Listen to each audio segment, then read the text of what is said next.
नाज़रीन, नवाबशाह में American chemical society के सहकार से क़ाइदे अवाम यूनिवर्सिटी में सेमिनार कोठायो वियो, जैमें मुख़्तलिफ़ स्कूलन के शागिर्दनि और शागिर्दियाणियुनि वॾे अंग में शिरकत कई। रिपोर्ट कर रहियो आहे AK डायरी।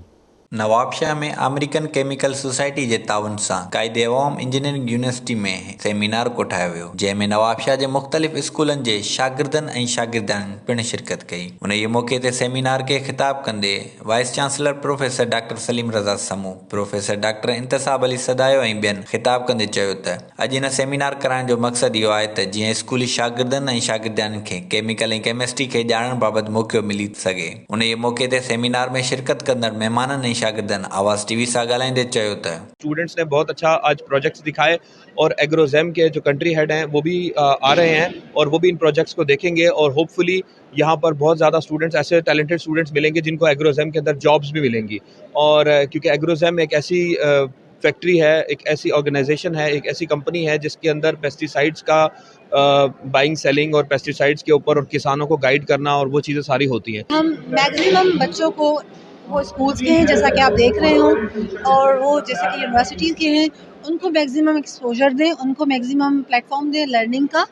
और वो जो हैं ज़्यादा से ज़्यादा उनको, अभी जैसे आप देख सकते हैं कि हमारे पास बच्चे मौजूद हैं और हम ये चाह रहे हैं कि हम उनको एक मोटिवेशन दें towards science, towards research, towards their careers, towards future, ताकि वो लोग जो हैं आगे जाके मज़ीद मेहनत करें। स्कूल के ॿारनि खे असां कीअं मोटिवेशन ॾियूं, कीअं उनखे मुतासिर कयूं त हुनजी जेका दिलचस्पी आहे उहा एजुकेशन में या साइंटिफिक एजुकेशन में कीअं वधे।